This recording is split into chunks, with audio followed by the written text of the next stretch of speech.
There is people and users who want to learn language quick and they're ready to commit and spend more minutes a day into the learning. It's so well-crafted course. It was even mentioned and featured by Forbes. There is certain audience who want to learn rather than play. For that reason alone, we didn't introduce streaks for a very long time. In the ocean of language learning platforms, Promova is one of the top 10. Why? Let's talk to Andrei and find out. If you want to learn how to build platforms and products, check out Upskill PM. This is where we teach you how to become a product builder. Hi, Andrew. You started a 10 words app back in 2019, and eventually you moved on to Promova, a full-on platform. How did that happen, and when did you decide that 10 words vocabulary is not enough? So we started with a simple idea and the hypothesis that it's crowded today, but it was crowded too, like even 7 years ago, this market in language learning. And we wanted to test the idea and hypothesis that our approach and the way how we see the solution to language learning could work, and there is still a space to new player on the market. The name came from just reflecting what we did at that time. Just teach people 10 words a day.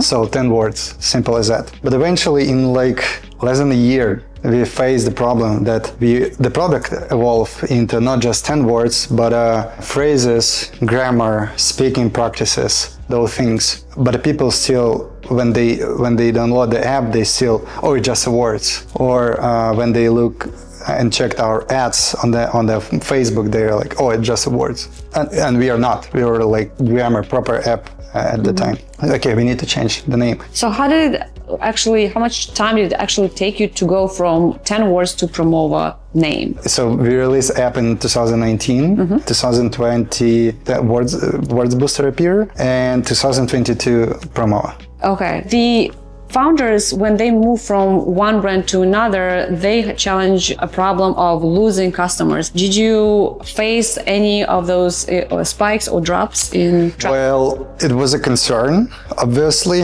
we felt that we're losing more with this words booster, whatever situation, rather than, so it's like missing opportunity. Yes. And we thought, okay, there is like lots of missing opportunity in terms of just having one simple word. We knew that we have to do that, and that's it. And we're gonna deal with consequences. I wouldn't say like as much. And again, it's like everything in comparison. Our results back then and right now is like different. So we face some, but from today's perspective, like nothing. One of the things that I really love about Promova is that it is boosting your skills and skills growth. Some apps like Duolingo will go for the streaks and kind of gamification part. When it comes to currently preparing users for like interviews and using the AI tutor, first of all, how do you track that the AI tutor is possibly better helper than a human tutor for the users?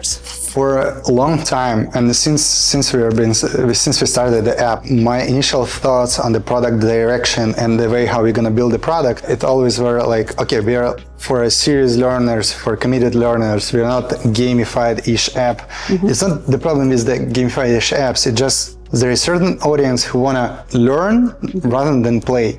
And there is lots of competitors, good ones and strong ones, the biggest one.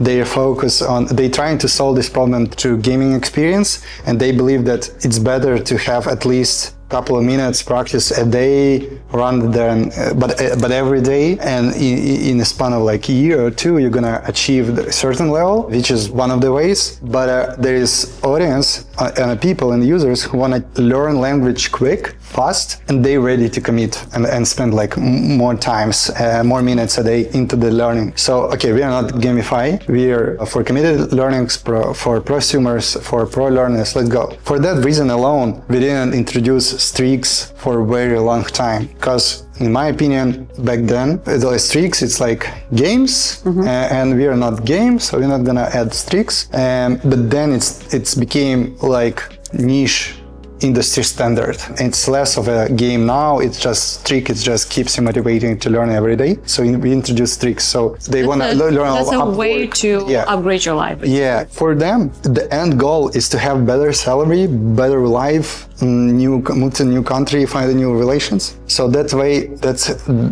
why we structured the all courses and the whole app to optimize toward this end goal, not the language learning itself. Okay, gotcha.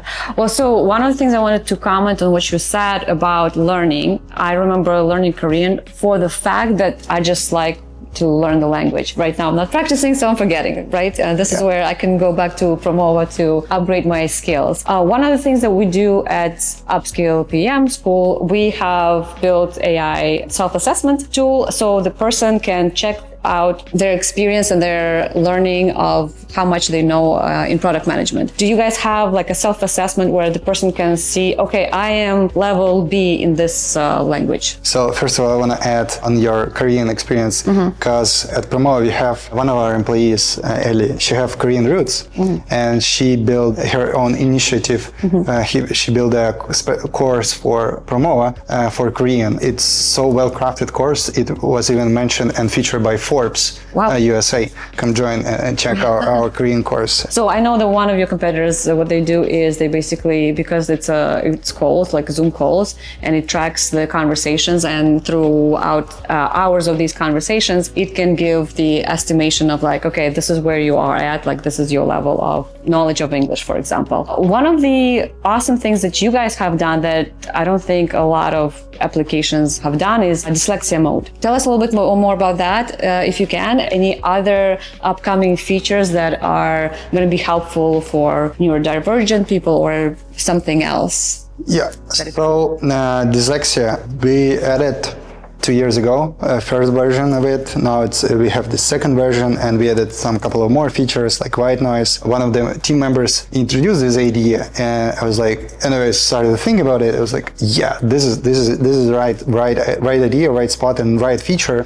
that we can put on the market. And this is part of our broader number of activities that we are doing as a give back to society. Well, the fact that you are thinking about it makes me realize that you are a bigger company than a startup. The last question to you, especially it is useful for founders, thinking about 7 years of your startup and mistakes that you've made that you would rather skip.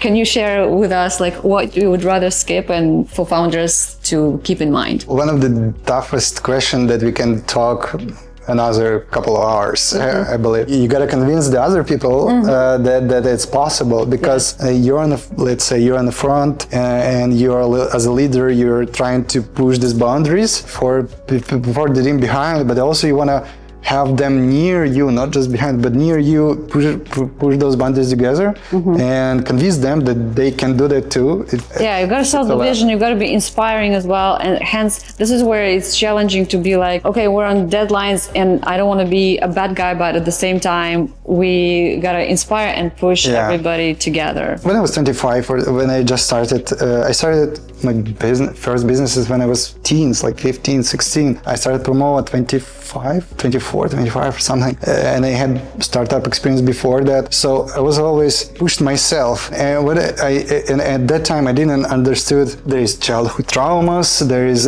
things you can leverage, and you don't want to use it. As a founder, you have to grow yourself and kind of train yourself first, right? Like as you were mentioning about the traumas and about like, oh, I want to be the good guy, but what does it actually mean? And if you see yourself as hey, I am kind of your parent in some cases and inspiration, but also I want to provide you the job and opportunity to grow. Hence, if you're looking at it through the growth perspective, that sometimes you've got to push and sometimes it's going to hurt, because that's how you learn how to swim, right? And if you're not pushing, and because of that, the team losing the target and you all losing the business, they all gonna lose the jobs. Yes. And you're gonna fail them as a leader. And my decision took to the point where you have to lay off people, and basically I failed them in that sense that they lost the jobs. For at least I know that found the jobs right now, but still it was like it was mental to them, hard to them. Okay, so those are like two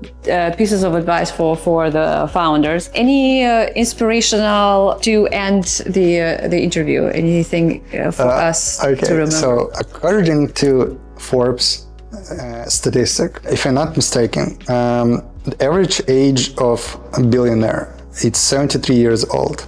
Average years of age of millionaire, it's 45 or something, or 53 years old. Companies that they did their millions, on average, they started them at age 33. Okay. Billionaires at age 45 or something, if I'm not mistaken. And I'm just 33. Yes. So, and it's too late for you? No, statistically wise, it's like you're not even at the point where you're supposed to found your company, not first, but the company that makes you that makes your first million. So in that sense, when you think about that, at that point, I want to sacrifice my life and die young, but just to earn those fucking millions. But living a fulfilled life, increasing my chances to earn this over time, like billions, right? But not missing the life around. So it's kind of fine balance. You don't want to, and again, deadlines and pushing yourself. So there is like, it's complex. Yeah, it's complex, but yeah, it's never too late, and it's kind of number of tries. If you read all of those biographies of the person you can find online, usually they had like multiples failures and failed companies. The fourth company, it was his third company. Yeah. So third. So yeah, or McDonald's. I mean, and then not the brothers, but the guy. Yeah. That's amazing. Yeah. Thank you so much for the interview. Thank you so much for your time. Thank you. If you like this video, sign up, follow, and see more.